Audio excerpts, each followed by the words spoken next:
Hey everybody, welcome back to the Economic Analyst channel. In this video, I'm going to go over the dichotomy that we are seeing among market analysts about whether the United States is in a recession or not, or whether we are going into a recession. It's no secret by now that the regional and local banks in certain areas of the U.S. economy are suffering a lot of financial distress driven by artificially cheap debt that had overvalued bonds, especially in the treasuries market, but also in mortgage-backed securities. And now that we're seeing those increasing interest rates, they are depressing and devaluing those bonds, causing a huge amount of unrealized losses. According to some market analysts, these unrealized losses amount to over $1 trillion of nominal wealth that will vanish off banks' balance sheets should they find themselves in enough financial distress to be forced to sell off those bonds. And that's indeed what has happened in several U.S. banks, including SVB Bank and Signature Bank. So I'm going to give you the aggregate statistics of what's looking on, what the economy is looking like right now, and give you my own analysis and where do we go from here. So first off, let's take a look at real GDP growth right now. There was a negative contraction of real GDP in the first half of 2022, which has led to a lot of controversy of whether that should have qualified as an economic recession or not. But if you look at real GDP growth since then, the United States had a strong bounce back in the second half of 2022, and current market forecasts are still showing positive real GDP growth. It is highly unlikely that without negative real GDP growth numbers, that the Bureau of Economic Analysis will label the period that we're in as an economic recession. So that tends to work against the narrative that a recession is underway. It does not mean that a recession will not manifest at some time in the near future, which is a thesis that I hold. But right now, it doesn't seem to be holding, even though we're seeing some regional banks and local banks start to collapse.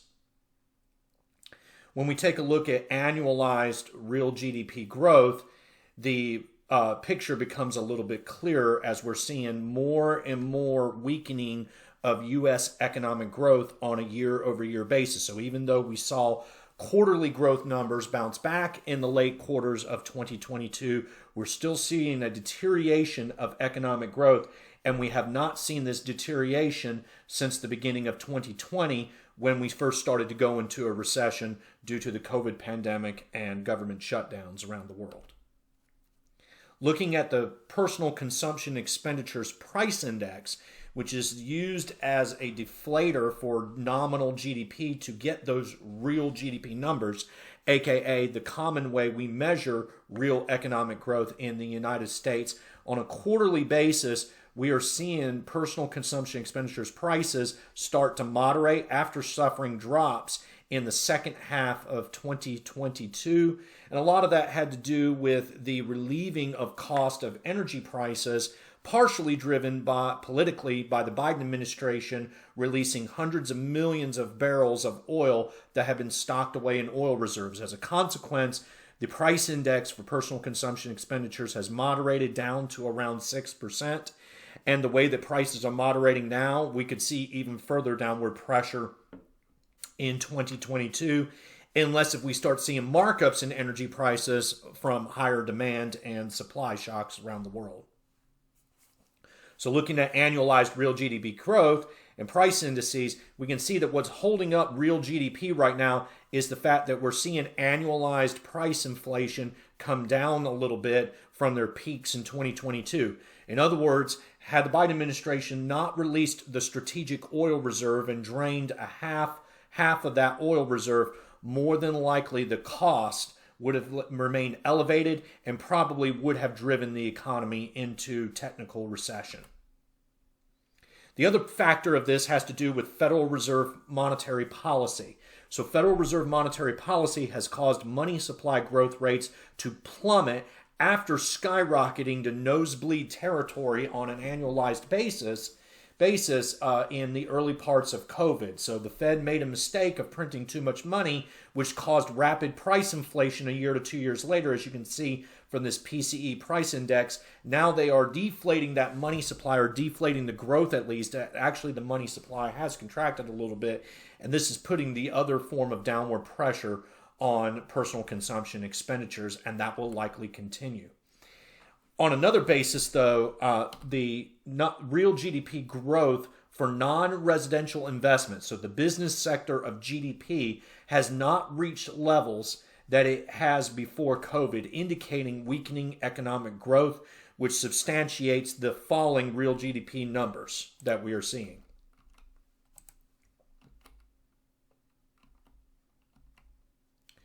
When we take a look at real producer output and real gross output, the numbers are largely the same. We're seeing positive numbers on real gross output and real producer output, even as real GDP numbers in the first half of 2022 contracted. We saw that output numbers, total output, still remained positive, and further supported the notion that it wasn't really a recession in the early parts of 2022. It was rather a weakening in the economy. When we take a look at the bubbles that have been going on in developing the economy, it's no secret that we're in a housing bubble driven by all of that artificial financial stimulus in the early parts of the 2020s. And we're seeing the deflation of this housing bubble caused by rising interest rates on mortgages. But nevertheless, this housing bubble is still the biggest bubble that we've seen in residential real estate since the 2000s housing bubble. Some have been worried that the collapse in housing may lead to a recession similar to 2008, but it is my belief that this is not the primary bubble in the economy right now, but it is a particular form of it. The real bubble is in equity markets themselves. So unlike 2008, where we did see elevated equity stock prices, the amount of equity overvaluation to actual underlying real value of the stock market is at nosebleed territories. They are sky high right now. The stock market is valued at over 2 to 1. And for a frame of reference, during the 2008, stocks were not valued nearly 2 to 1, though they did collapse by 50%. And this suggests that even though stocks have already corrected down to about the 2 to 1 level, they still have room to go in the case of an actual economic collapse. And it could lead to further losses and wipeouts on balance sheets for both banks and non-bank entities. We're also in a debt bubble. This bubble is even worse than the equity bubble, and it is one that has caused severe strain and distress for Austrian economists, which is the school of thought that I hold to. So the total debt of our economy was virtually 1 to 1 back in the 1950s. And ever since the United States came off the gold standard, the amount of debt that has been accumulated into our economy, especially through government channels, has reached such heavy proportions. It used to be thought that this wasn't really a problem because government debt would be necessitated to be spent and valued based off taxpayers' willingness to pay for that debt. However, there has to be a purchaser of that government debt, and it has largely been banks as well as foreign entities. With the rising interest rates, the unrealized losses on all of this debt has increased, and so it stands to reason that if the economy were to fall into a recession where incomes would dry up and banks are forced to sell off a portion of or all of this debt, then in turn, not only will that lead to sky-high, rocketing high interest rates, but on top of that, it will lead to financial ruin because the banks are valuing these treasuries and mortgage-backed securities based on their par value. That is based on the value of the debt if they held it to maturity, not based on the market value, which is the difference between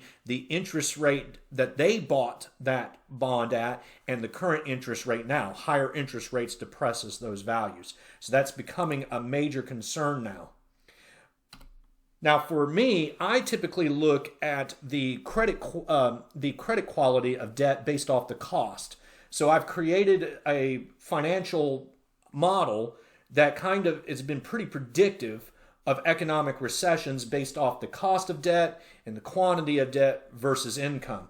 And you can see how predictive it was in 2008 in predicting the delinquencies and default rates. And this predictiveness goes back to the 1990s as well, when delinquencies and default rates started to be collected on an aggregate basis by the Federal Reserve.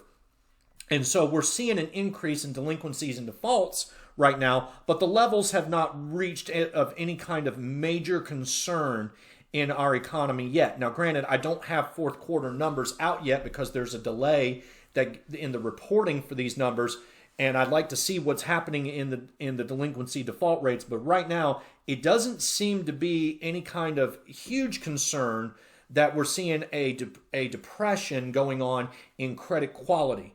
Nevertheless, when we take a look at total capital invested in the economy, that is the stock market, and the total debt accumulated in the private markets, we reach what is called the capital cost ratio.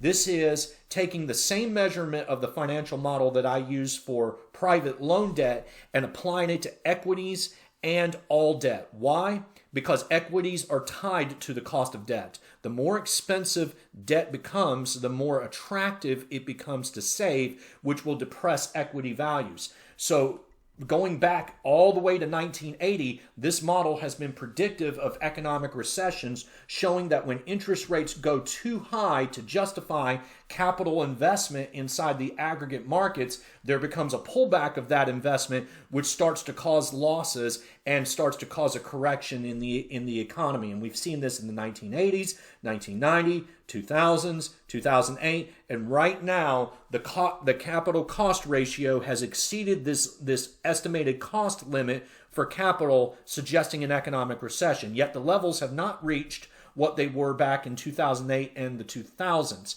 But as noted before, it's not just the cost of capital investment, it's also the quality of capital investment. And that's the source of Austrian economics. Austrian economics posits that the more that markets are distorted by interest rates, and the longer that they are distorted by interest rates, the worse quality of investments we get.